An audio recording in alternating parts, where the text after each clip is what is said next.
Everybody, welcome to another episode of the Fair Chase podcast. Before we start this episode, we're going to again take a little time to thank a little bit of the people who help make this show possible. First up is 2O Gear. It's a new brand that we just started partnering with. They make awesome high-end technical hunting clothes, camo. And so they're based in Michigan, and new company. We've tested them for months. I tested them in the whitetail season last year. Great merino base layers. Yep, great awesome merino shells. base. Awesome new pattern. A great system for going out west, but we'll use it a ton in the whitetail woods too. So really excited to work with them. 2ogear.com. Go check them out. Next up is Worldwide Trophy Adventures. It's an awesome, basically, connection to outfitters all over the world. So as a lot of people know, good hunting ground is really hard to come by. And oftentimes the best way to ensure that you're going to get in a good spot, or maybe you need to legally have a guide, is to go through an outfitter. Mm-hmm. And so, as you might know if you've heard us before, we've had good experiences and bad experiences with outfitters. Which means, in order to ensure you're going to have a good experience, you have to do a ton of research, you have to talk to people, it's just a lot of messing around.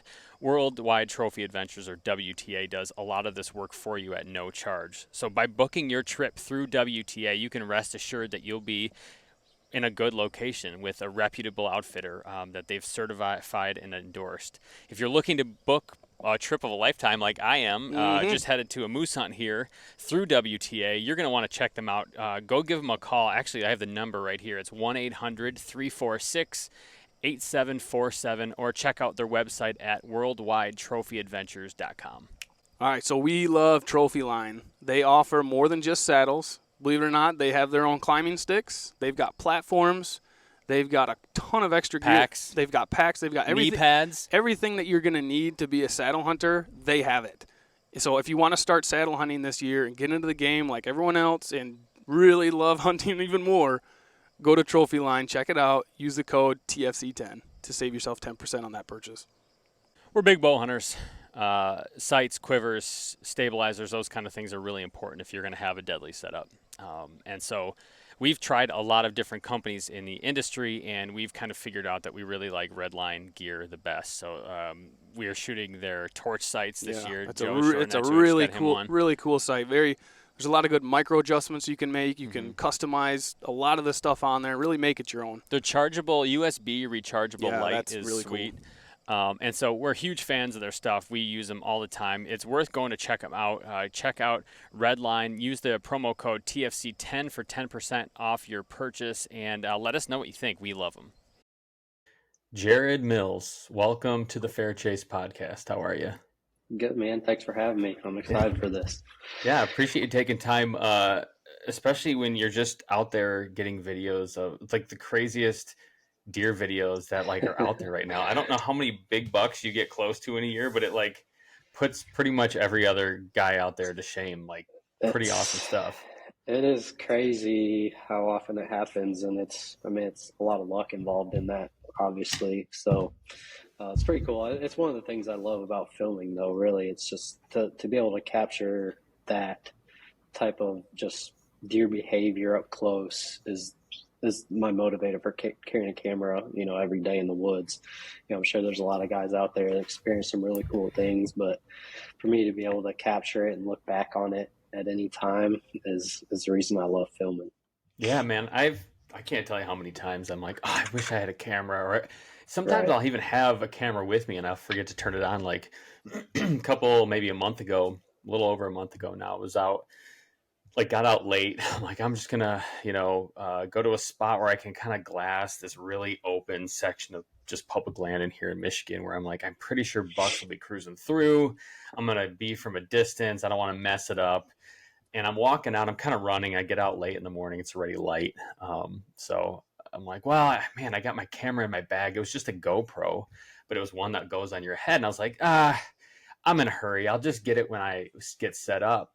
And sure enough, I'm as I'm running out there, I come up over a hill and I pop up over this hill on a power line on a trail, and there's a buck rubbing 20 yards right in front of me. So I ended up shooting him at like 13 yards. I literally just walked out and shot him. But it would have been such epic footage if I would have had that GoPro on and shooting him from the ground and everything while he's making a rub on a tree. And if you would have taken the time to put the GoPro on your head, you wouldn't have seen him. I've thought about that because it's like, I mean, how does the timing actually work out? It's like it's got to happen perfectly. But no, it's cool that you film so much. Like I said, I've seen some of the stuff you're doing this year and you've done recently, but I've been following some of the things you've been doing for a while. So for people who might not know you, like tell me a little bit about your background, how you got into hunting, what you've been a part of, and kind of what you're doing now. Yeah, so growing up, my dad and grandpa were my biggest influencers as far as getting into the outdoors. They weren't as big on deer hunting. They were more, small game. They're biggest on trapping, actually. That's kind of where I got my start, was tagging along with them, checking trap lines as a kid.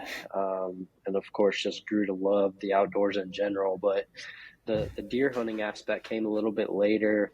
I kind of started getting interested in the bow hunting aspect. I did a little bit of gun hunting growing up, just your traditional, couple of weekends out of the year, gun hunting with family and friends. But started getting interested in the bow hunting side and kind of taught myself how to do that.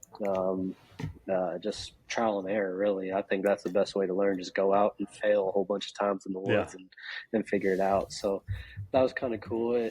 One really cool aspect I like to look at back on is, it's a little bit unique, but I got to kind of do it backwards and get my dad into bow hunting after I had been doing it a few years, and kind of be with him when he killed his first deer with a bow. And so that was really cool. One of my favorite memories as far as the early days of bow hunting goes for me. But from a career standpoint, obviously I was ate up with it throughout college and everything. And when I believe I was a senior in college, you're in that time of looking at different career options and think about what you want to do. I had different options, but wanted to at least try to pursue something that aligned with that passion of bow hunting, and ended up reaching out to Bill Winky before graduation. He had recently started Midwest Whitetail, and so I drove up and sat with him at his house, and we kind of came up with a plan for temporary internship position, I guess you call it. And that's kind of where it all started. I was an intern for a few months, transitioned into a full-time producer and cameraman for him, and did that for a couple of years. Wanted to do a little bit more with some of my background in business degree, and took a job on the retail side of the hunting industry. Worked in marketing and operations for Muddy Outdoors for a couple of years. But kind of the key for me in all of this was I continued to produce for Bill on the side. So no matter what career I worked, I went from working in Muddy, I actually got out of the hunting industry for a few years and worked in the pharmaceutical industry. It's kind of funny. You think you want to work in the hunting industry, and then you're like, man, this is a lot. It's very tricky mixing your passion with work. It becomes this different thing. So I wanted to try working outside of the hunting industry and keep hunting as a passion. But even when I was doing the pharmaceutical stuff, I would go home to my apartment or my house and would produce for Bill. So, guys would send me footage of hunts to edit, and I continued to do that on the side, just as basically an independent contractor. So then on the flip side of that, after a few years of being outside the hunting industry, I got tired of not having enough vacation to hunt. So I wanted to find a way to get back into it. So in 2017, I got back into it full time, and that's pretty much what I've been doing since then. Is a lot of it revolves around the filming, the content. I love producing cool storylines. I think, to me, even though we're in this very, very saturated market of hunting content and hunting videos, you can pretty much watch almost anything you want these days. The one thing that in my mind won't ever get old are the stories. So that's why I really try to focus on with my own hunts, and when I'm helping other people too, the storylines I think are always the thing that it will drive interest from viewers and followers. So I enjoy that. That's where I'm at with from a career standpoint now. I'm just kind of out on my own, doing some marketing work for different companies in the industry, but really just trying to a couple things. One, just trying to keep the enjoyment of hunting, not make it too business like.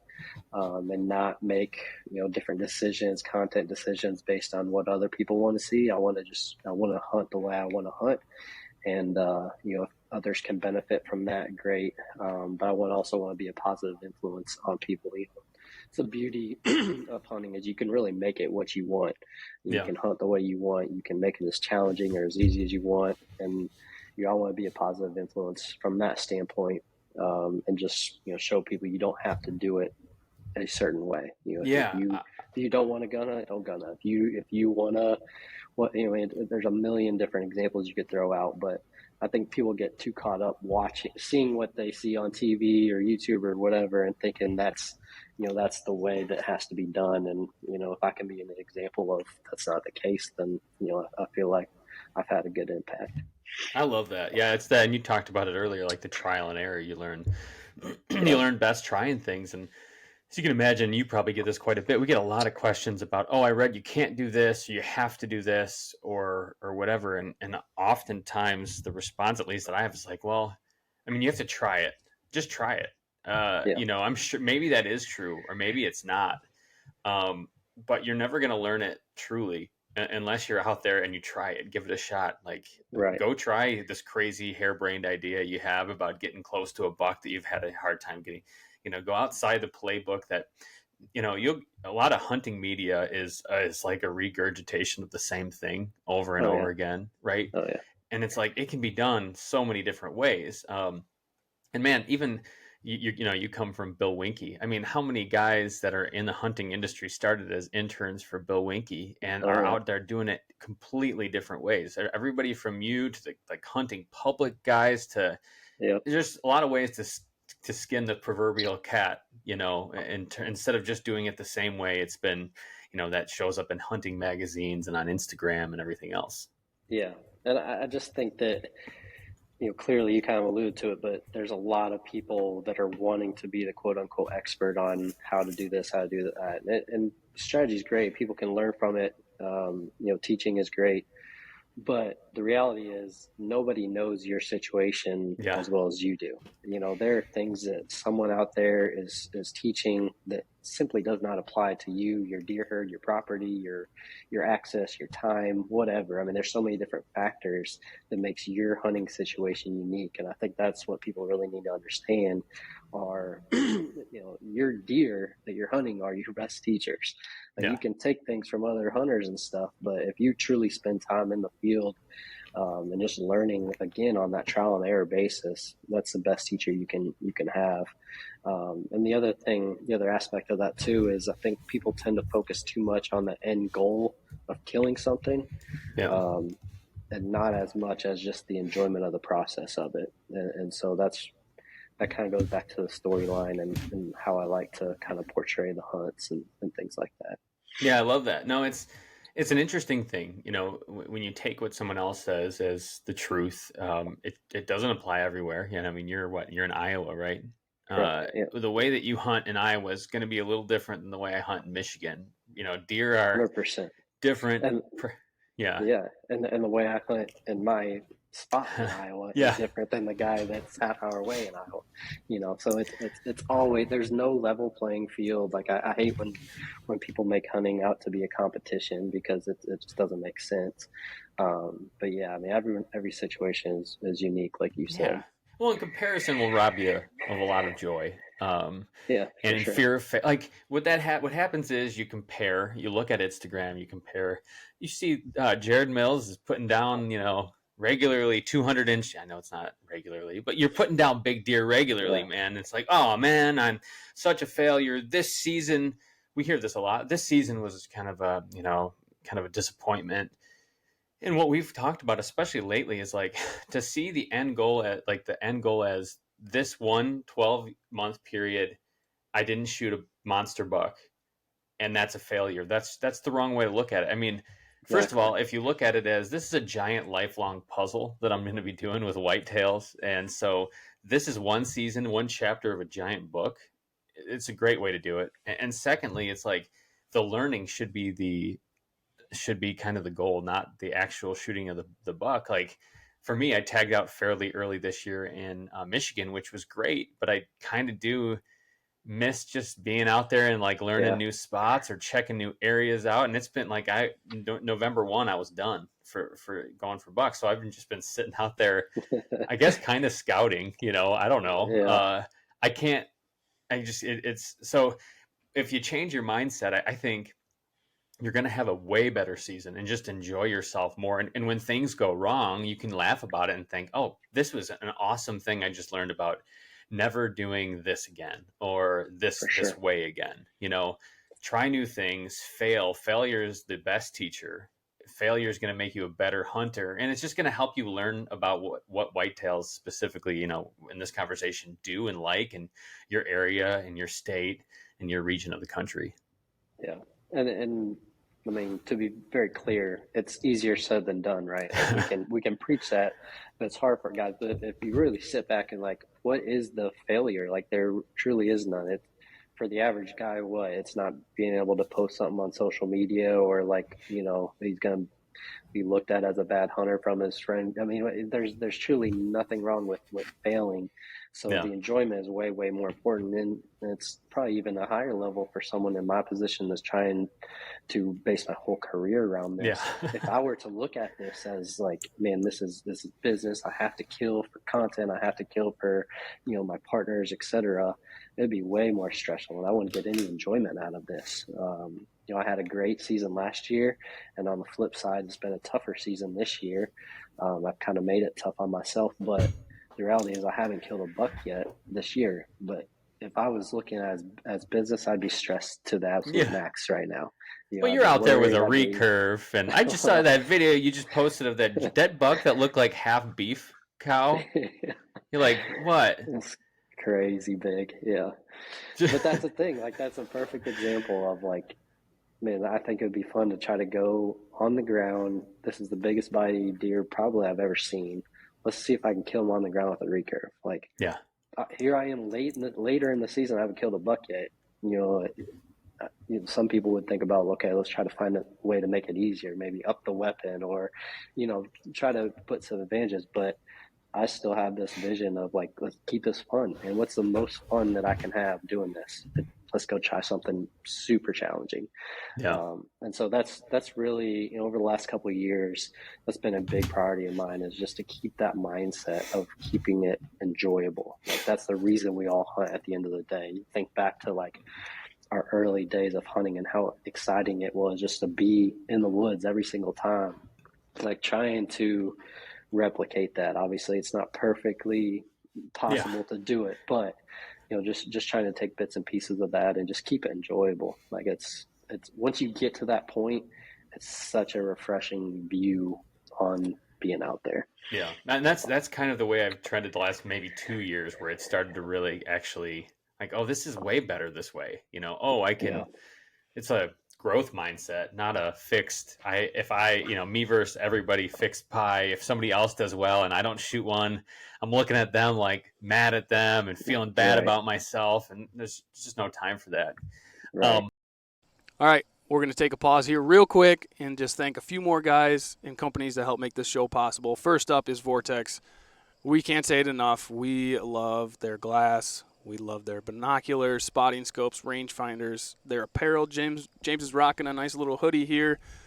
They make awesome stuff. And if you guys are looking to make a purchase at Vortex, go over to their website and use the code TFC20 to save yourself 20% on the next purchase. That's a big, good discount. Use it. Head over there and get something. A bow makes a man. Does it? Yeah, that's what I was told. And we're big fans of prime bows. Shooting it for years, Michigan-based company. We're shooting their latest Revix series of bows. Mine's that 36 long boy. I'll generally take a few shots right back here and just. Yeah, we're huge fans. Smooth, great balance. They're just go check them out. There's tons of technology. One of my favorite things that they have is their grip. Space age technology age. keeps your hand warm even when it's cold.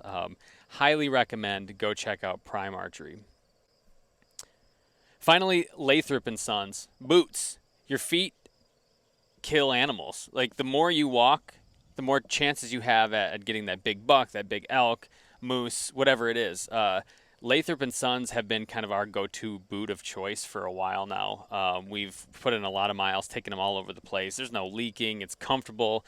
Stephen and James there they're like foot scientists. They're geniuses. I got messed up feet, and they basically will, you take an imprint of your foot. They'll look at it, look at your arch, how wide it is, how narrow, how long, and they literally build the boot around your foot. So you're not going to a box store and picking up something that you hope is going to fit your boot. These things actually are tailor-made to your foot. So they're super comfortable. Mine, I could walk all day in them. So if you're looking to get a boot, if you're looking for a boot that's made for you and not somebody else, go check out Lathrop and Sons. So you travel to hunt occasionally. You travel outside of Iowa. Yeah. When you do that, just on this topic, I guess, like how do you keep that in mind? Sometimes you travel and it's like, man, I'm taking time away from my family.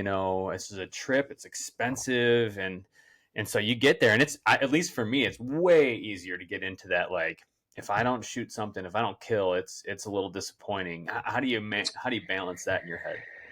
Yeah, I mean, you're exactly right. The stakes seem a little bit higher in those situations just because you have more invested. But I think I try to look at it not so short term. Like to me, that's still a short term, being upset. Long term, am I going to look back and let's say I kill a younger deer that I normally wouldn't have shot because it's the last day, and this trip was a lot of work, and I just want to make sure I take something home. A few years down the road, am I going to look back at that and be like, yeah, that was worth it? Or am I going to be like, man, that's not what I set out to do. Why did I settle? And most of the time, that's my take on it, is the longer term picture is not what I want. I'm not going to just settle just to make sure I'm happy in the short term, to make sure I got something out of the trip. Yeah. If that makes sense. That makes a lot of sense. Yeah. And trips always have every hunt or every trip or whatever has its own goal. Everybody's got their own goal. Maybe it's, I think back to Jared and I went and hunted this island in Lake Michigan. It's like a managed hunt. They've got deer that somehow made it to this island, and it's full of ticks and coyotes and deer, and they need help. And so we did this hunt, and I shot a small 8-point, like a little 8-point, rattled them in, it was fun. Actually, rattled them in. There's a whole story. I'm sure we did a podcast on it back in the day, but it wouldn't be a deer I'd shoot here. But I've got that buck hanging next to my mirror in my personal bathroom at home, and I look at him almost every single night, and just warm, fuzzy feelings of that hunt. Yeah, that's exactly right. Like every situation is very relative, right? Yeah. Like if it could be a good deer for that area, or it could just be one of those hunts that, man, it got you excited. It was such a cool situation, being with buddies, the whole experience.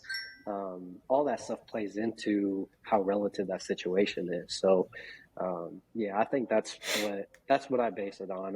I'm not saying I wouldn't kill a lower caliber deer somewhere or a younger age class deer. I'm just saying I wouldn't settle in comparison to my goals for that trip just to take something home. Yeah. Yeah, no, I know exactly. I know exactly how that goes. So, it's December 12th. This podcast will go out in a few weeks here, but so you're coming up. When does your season end in Iowa? January 10th, so just under a month. We're actually in the 2.5 week period of our gun seasons here in Iowa. Yep. So this is kind of my time away from the woods, catch up on all the work that I haven't done the last 2 months. So I'm just, patiently or impatiently waiting for the archery season to open back up, which will be 6 days. So 6 days I'll be able to get back out and hunt. And basically from that time period till January 10th, I'll be out there. Yeah, that's cool. You guys, so you don't go out gun season at all? No, I don't. I just This is shotgun season. So after shotgun season is over, Iowa has a late muzzleloader season. But you can use archery equipment during that. You just can't use archery equipment during the shotgun seasons. Okay. Yeah. Unfortunately, I wish you could, because that's weird. It'd be nice not to. Yeah, most states allow you to, even if you have to wear orange or whatever. But that's what I do. There's no archery hunting allowed during these couple weeks of shotgun season. Interesting. So you don't go out at all with the boomstick? Not at all. No. No. I still have inch. At the beginning, I just buy archery tags. Whether I fill them or not, it's again kind of goes back to the chase for me. That's what I enjoy, and plus this 2 week period provides me a good time to catch up on other stuff. Get some sleep and that kind of stuff. Yeah, exactly. Yeah. You guys do. What's how many doe tags you get there? So it's they allocate by counties. So depending on their management information and their counts, they allocate a certain number of antlerless tags to each county. Yeah. And you can buy as many doe tags as you want until those quotas are out. The problem is most of the counties I live in run out the first day they open. Oh, really? So you have to buy your doe tags right away. And I buy a bunch because I help out on a lot of different farms that need does taken off. I usually get between, 12 and 15 doe tags a year. Okay. But you have to buy them basically day one in my area to That's insane. So people aren't using. Are they just shooting does real fast? Is that why? How does it go? So how does that work?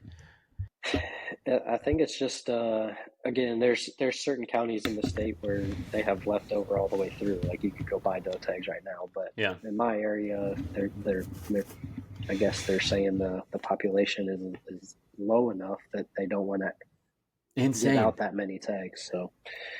Talk about like a difference from Michigan. I mean, Michigan, they're like, the DNR is like writing a letter. Like they just wrote like a letter, like, please shoot more does. Shoot more does. Doe harvest is down like ridiculous right now, which is crazy to me. And so it's just interesting to hear other states and what they're seeing. Because like for us, it's like, please, the DNR's approach has been, if we just give them more tags, they'll shoot more deer, which is not really how that works, at least for us. It's like, we can shoot as many deer as we want. Yeah, okay. Right. Now we have 10 tags, not 8 tags. Oh, now, right. Not working.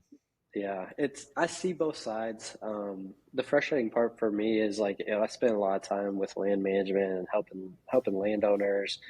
And so a lot of times we have some of the best cover, best food in the neighborhood. And so our doe population is high.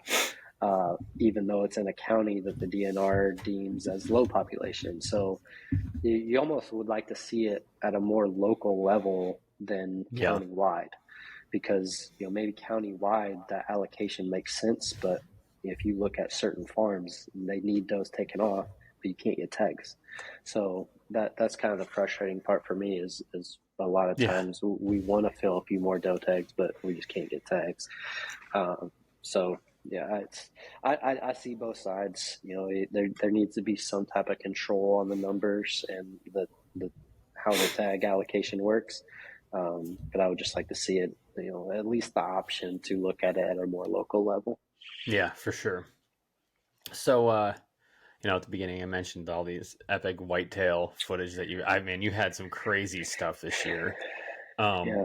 When did you mentioned, filming for Bill and stuff, but like, when did you start filming whitetail hunts?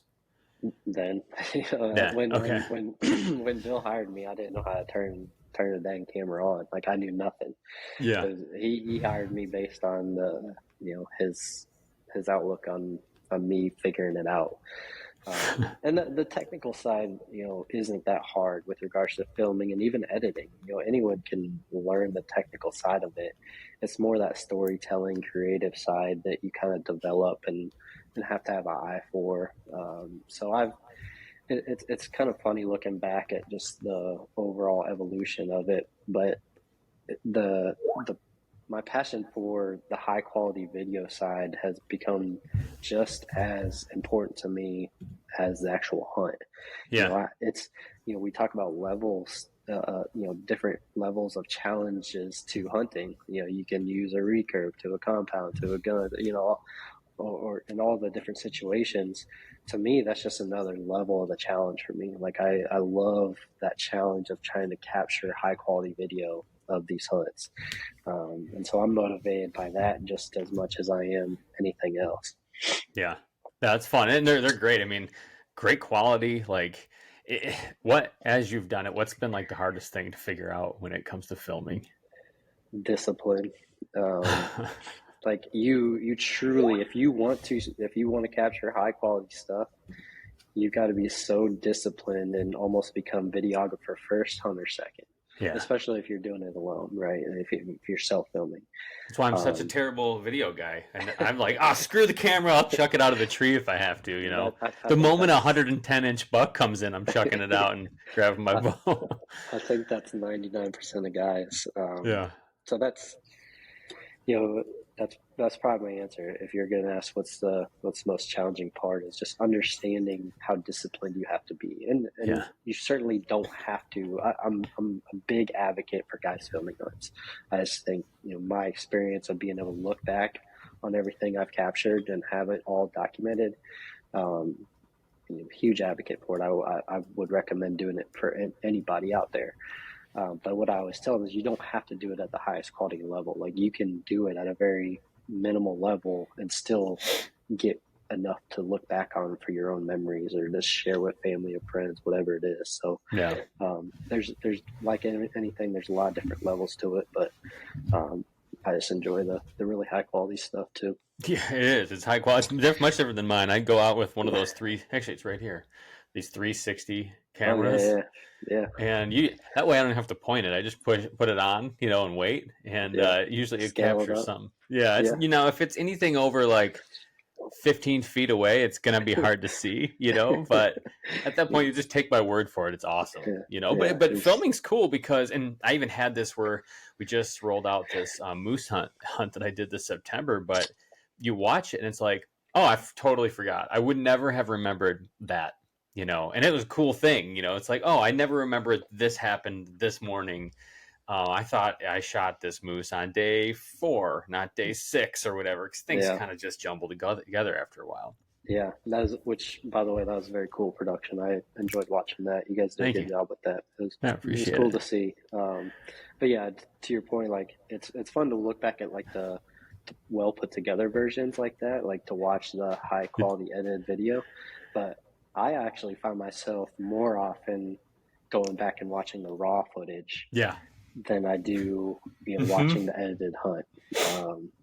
I don't know, maybe it's just a little bit more, it puts me in that spot a little bit more than the put together version. But it's either way, it's so cool to look back on. Like I can literally look back on every deer I've ever killed for the past 14 plus years, 15 years. And it puts you back in that spot right away. So that's my favorite part. Well, even for that moose hunt, I like to go back and we got this 2 cameras out for when the moose came out, which is like, we're happy about that. Like that normally doesn't happen. And there's one on me and you could just see me just punching the trigger when I'm shooting. It's like, I'm so shook. I'm just like, boom, I'm not doing this gentle squeeze like you're supposed to. I'm just popping stuff off. And so I like watch parts like that and just dying laughing. Like, look, I'm freaked out, all shook right there. But no, it's great. I mean, you look back and it's like you said, you are instantly in it. You smell it, you hear it, you feel it. It's like, you can feel the rain on you or the cold or whatever. I've even got this video that I took, one of like the first like Michigan like public land like big bucks that I shot here. I shot it, and this was like the iPhone whatever, like 1 or 2, like the early days. And I remember I shot it, and for some reason I wasn't trying to film. I just grabbed my phone and I quick took a video of it, and I got it falling down in front of me. And it's just so grainy, and you can't really see. But every time I watch it, it's awesome. It just gets me jacked up. There. Yeah. That's a good example of the quality level doesn't necessarily matter. Like if you obviously, if you want to replicate the experience as closely as possible to show someone else, quality's better. But for your own memories and just to put you back in that spot and for you to remember little details that, you know, your mind might not remember automatically, it doesn't take much. It can be a cell phone video, it can be a GoPro, it can be whatever. Yeah. So I have that conversation a lot with guys that reach out, want to get into filming hunts, and yeah, it's a pretty cool thing, and I'll always be an advocate for it. Oh, and you get to see, I mean, what I like, even when other guys are filming too, is you just see behavior. I mean, talk about learning. Like, what a great way to learn how deer do things. By, you know, I've watched a ton of your footage. Just like, look at that snort, like that snort wheeze that you posted a while ago. Yeah. Was like, I showed that to everybody. I'm like, you would not believe the noise this buck made and like how perfect the footage is. Yeah. So it's like you learn a lot about what deer do just by watching other people's amazing footage out in the woods. Yeah, for sure. And that's a kind of a secondary benefit that I didn't necessarily think about. You know, that learning aspect of showing those things. But yeah, you're right. It's stuff like that. The ability to capture it when it's something that a lot of people just don't see on a regular basis is pretty cool. And I've been fortunate to be in the right spot, right time, you know, quite a bit over the last decade or so, to be able to capture some of that stuff. But yeah, it's so cool, man. So you got late season coming up. You got rifle moving through and disrupting the deer woods. You got a little. Are you second rut type of guy, or like what's your strategy for putting that buck down the tail end of the year here? You know, a lot of it's going to be food focused. We do, because we have higher populations of does, as I was alluding to earlier, we see a little bit more like really late rut activity or does coming back in that weren't bred the first time. But for the most part, it's going to be centered on food, just because, you know, either the bucks are going to be feeding or the does are going to be feeding. That's where the bucks are going to be. So if we can get cold weather, that always helps. Otherwise, they're not really forced, especially after all the gun season pressure. You know, they can feed middle of the night, but if we can get some cold weather and some snow, ideally, we have enough food on the various properties that, you know, the deer will be feeding in daylight. Now, the question is, what's going to be left over to hunt after the gun season is the bigger question. It's just it gets hit so hard everywhere I hunt. So just to find out, you know, it'll take a few days to try to figure out which bucks made it through. And, you know, it's also that time of year where if you're on the fence about a deer's age or anything, once they make it past those gun seasons, there's a good chance they make it to next season. So, you know, I'm probably even more particular during this last stretch of deer that I want to kill. You know, even if it's a 5-year-old deer, I'm like, man, it would be cool to see what he does at 6. You know, I may even let him go. So, you know, if there are deer left, I'll make decisions based on that, which one's a hunt. But, you know, I definitely want it to be a very obvious, mature deer at this point in the season, just because of their likelihood of making it through is a lot higher once they get past that stage. You got your eyes on a specific deer at this point. You had before we get into that, are you a naming guy? Do you name deer? I did a lot more historically. A lot of times, I think my AirPod might have just died, but I haven't named as many recently. Okay. Sometimes I will, just within like buddies, group text or whatever. Like the one, that really big-bodied one, my buddy was calling Billy Bob from the movie character. But sure. So you know, we'll have names like that, but I haven't done a whole lot of naming of them in the last few years, I guess. I don't name them. We'll have a couple maybe, like Big Chungus, big old thick Chungus deer or something like that. But most of the time I'll shoot a deer I'd never seen before. So I don't know if that just means I'm like occasionally lucky or what, but it's like, both the bucks I shot this year, never seen them before. What was weird though, I shot one and I posted it and some other dude sent me a picture of it, a trail cam picture of it. Yeah. I think I've said this in the podcast before, but like it does get weird when like you'll get that, or like someone will send you in a picture of you on their trail camera on public land somewhere. Hopefully it's on public land. I'm hunting somebody's land, Yeah, and, and you get those pictures in. It's like, oh, okay, yeah, cool. That's kind of cool, I guess. yeah.